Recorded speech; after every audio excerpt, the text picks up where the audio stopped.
আজ একটা বিশেষ ভিডিও নিয়ে আলোচনা করব। তোমরা জানো যে আমি ছোট ছোট ভিডিও দিই, সেটাকে নিয়ে আমি খুবই সহজ থেকে সহজভাবে আলোচনা করি, মানে হাসতে হাসতে প্রশ্নটা আলোচনা করে দিই। আজকে আমাদের আলোচনা হবে অশ্ব অক্ষাংশ। এই অশ্ব অক্ষাংশটা কি, কোথায়, কেন অশ্ব অক্ষাংশ নাম দেওয়া হয়েছে? দেখো, এই অশ্ব অক্ষাংশটা হচ্ছে কর্কটীয় মকরীয় শান্ত বলয়ে। এটা কোথায়? দেখো, এখানে শান্ত বলয় কেন পেলাম? এই জায়গাটা কর্কটীয় উচ্চচাপ বলয়, এই জায়গাটা মকরীয় উচ্চচাপ বলয়। তাহলে এখানটা শান্ত বলয় বলছি কেন? দেখো, শান্ত বলয়টা কেন বলছি, আমরা তো জানি শান্ত বলয় তো নিরক্ষীয় অঞ্চলে হয়েছিল। শান্ত বলয় দেখেছিলাম যে এখানে বায়ু সূর্য লম্বভাবে কিরণ দেয়, বায়ু উষ্ণ হয়, উষ্ণ হলে সে থাকে না, উপরে উঠে যায়, উপরে উঠে যাওয়ার ফলে ঊর্ধ্বমুখী একটা স্রোত দেখা যায়, ভূপৃষ্ঠে কোনো সমান্তরাল স্রোত দেখা যায় না, তাই এখানটা শান্ত অবস্থা বিরাজ করে। এই নিয়ে আমি ভালোভাবে একটা ভিডিও করে দিয়েছি, ডোলড্রামাসটা বুঝে নিতে পারো। আমি ওটা নিয়ে আলোচনা করছি না। তাহলে এখানে তো আর সূর্য লম্বভাবে কিরণ দেয় না কর্কটক্রান্তি রেখার ওপর বা মকরক্রান্তি রেখার ওপর। হ্যাঁ, একদিন সূর্য মাথার ওপর আসে কর্কট সংক্রান্তির দিন, আর মকর সংক্রান্তির দিন এখানে আসে। এটা ওপরটা কটকট হয়, নিচেরটা মকরীয় হয়। এটা উচ্চচাপ হবে, প্রশ্নটা চিহ্ন উচ্চচাপ, এটা উচ্চচাপ। এটা নিম্ন হলে এটা উচ্চ, এটা নিম্ন, এটা উচ্চ, তো নিচেটাও সেরকম হবে। কি বললাম বুঝতে পেরেছো? চাপ বলটা লিখলে নিরক্ষ রেখা, নিরক্ষ নিম্ন লিখলে, কর্কটীয় লিখলে, মকরীয় লিখলে, সুমেরু বৃত্ত লিখলে এটা সুমেরু উচ্চচাপ, শুধু সুমেরু। নিচে পরের পাতা ছবিটা আছে। চাপ বলে লেখার আমি একটা পদ্ধতি দিয়েছি, বা আবার দেবো, তোমরা লিখে নেবে। এটা আলোচনা করতে করতেই চলে আসে। এখন এইখানটা তো আর সূর্য লম্বভাবে কিরণ দেয় না কর্কটীয় চাপে, এটা তো এই নিরক্ষ রেখায় না শান্ত বলয় হয়েছিল, শুধু সূর্য লম্বভাবে কিরণ দেওয়ার জন্য বাতাস হালকা হচ্ছিল। তাহলে এখানটা কী হয় দেখো, উপরে আছে দেখো সুমেরু, আর নিচেটা তো কুমেরু আমরা জানি। তাহলে এই যে জায়গা থেকে একটা ঠান্ডা বাতাস নেমে আসছে, আর এদিক থেকে উষ্ণ বাতাস যাচ্ছে, তাহলে ঘটনাটা কী ঘটবে? তা ঠান্ডা আর উষ্ণ নিয়ে একটা কিন্তু ঘটনা ঘটবে, যার ফলে কিন্তু সে একটা শান্ত বলয় তৈরি করবে।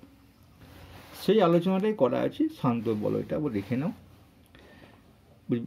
বলছে দেখো, একটা বায়ু ঊর্ধ্বগামী, একটা নিরক্ষীয় অঞ্চল থেকে বায়ু, উষ্ণ বায়ু উপর দিকে উঠে গিয়ে এখানে ঘনত্ব বেড়ে যায়, নিরক্ষীয় অঞ্চল ঊর্ধ্বগামী বায়ুর পরিবর্তন বিক্ষিপ্ত হয়, আর উপর থেকে একটা নেমে আসে ভারী বাতাস, তো মেরু অঞ্চল থেকে মকর অঞ্চলে নেমে আসে, মেরু অঞ্চল ঠান্ডা বাতাস নেমে আসে, ফলে ক্রান্তীয় অঞ্চলে অবস্থান করে। এই দুই বিপরীতধর্মী বাতাস, এখানে কিন্তু দুটো বিপরীতধর্মী বাতাস দেখা যায়, একটা ঠান্ডা, একটা গরম।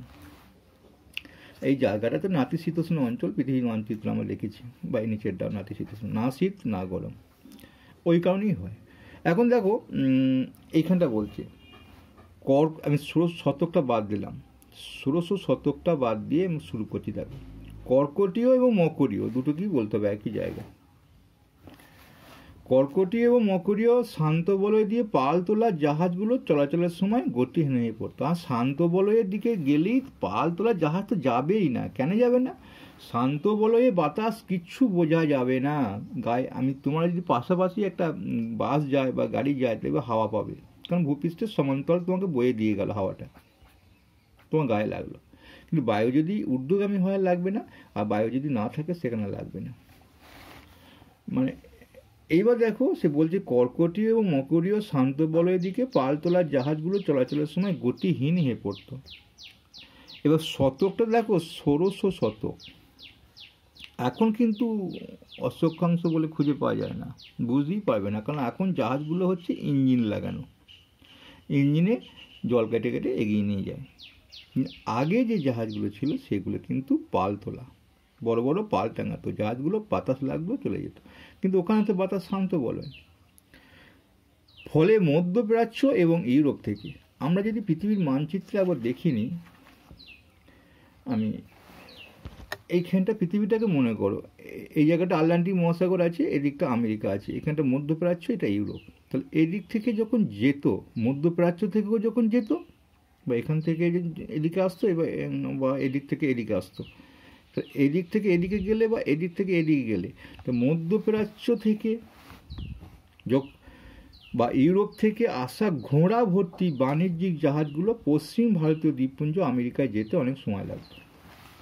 তাহলে এটা আমেরিকা, মধ্যপ্রাচ্য মানে আরব কান্ট্রি, আর এদিকে ইউরোপ, এরা আমেরিকা, ভারতীয় দ্বীপপুঞ্জ, মানে ভারতবর্ষ নয় ওটা, ওটা কিন্তু বলছে পশ্চিম ভারতীয় দ্বীপপুঞ্জ, মানে আমেরিকার কাছাকাছি দেখবে ওয়েস্ট ইন্ডিজ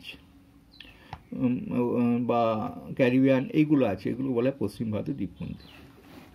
তাহলে দেখো, তাহলে ইউরোপ থেকে মধ্যপ্রাচ্য থেকে জাহাজগুলো যাওয়ার সময় মানে ঘোড়া ভর্তি, তখন ঘোড়াটা বেশি ব্যবসা বাণিজ্য হতো, ঘোড়া ভর্তি বাণিজ্যিক জাহাজগুলো পশ্চিম ভারতীয় দ্বীপপুঞ্জে যেতে সময় লাগতো, মানে ওখানে আটকে পড়তো, খুব সময় লাগতো, খুব স্লো যেত।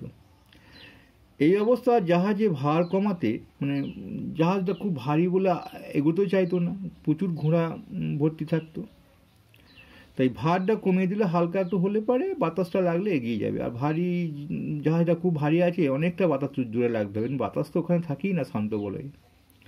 এই ভার কমাতে পানীয় জল এবং খাবারের সংকট এড়াতে মানে ঘোড়াগুলোকে আটলান্টিক মহাসাগরে ফেলে দিতে হতো। তাহলে ঘটনাটা ঘটতো কিন্তু পুরোপুরি আটলান্টিক মহাসাগর, কারণ আমি একটু আগেই বললাম আমেরিকার আর ইউরোপে বা মধ্যপ্রাচ্য বা ইউরোপের আগে যে আটলান্টিক মহাসাগরটা আছে সেটা পেরোতে হয়, আর সেই জায়গাটার দিকে আটকে যেত, মানে ওই শান্ত বলে যেই পড়তো জাহাজগুলো তখন কিন্তু আটকে এগিয়ে যেত। তাহলে আটলান্টিক মহাসাগরে ফেলে দিত। কেন ঘোড়াগুলোকে ফেলে দিত? জাহাজটা ভার কমাতে 1 নম্বর, তাদের পানীয় জল যাতে সংকট না হয়, খাবারের সংকট না হয়, 3টে কারণের জন্য ফেলে দিত। হালকা করতে হবে, তারপর জলটাও থাকবে, খাবার জলটা 2 দিন বেশি দিন যাবে, বা খাবারটাও বেশি দিন যাবে। এই কারণে 2 অঞ্চলে এই অশ্বক্ষাংশ নামে পরিচিত। এটা কত? 25 থেকে 35। আমি একটু চাপ বলে এটা মনে রেখে দিই, ছবিটা কীভাবে আঁকবে। প্রথমে 0, আগে ভিডিওতে বলেছি 0, এটা 0 হবে, 0 থেকে 5, ওদের উপরে 5, এটা 5 ডিগ্রি দক্ষিণ, 5 ডিগ্রি উত্তর, তারপরে 25 হবে, 10 নিয়ে নেবে 35, তারপর হবে 60, তারপর 60 থেকে 70, 80 থেকে 90। আর মাঝে যদি 30টা লেখো তাহলে 30 থেকে 5 কমাতে হবে, 25 আনতে হবে, আর উপরে 5 বাড়াতে হবে, 35 হবে, তাহলে 25 থেকে 35।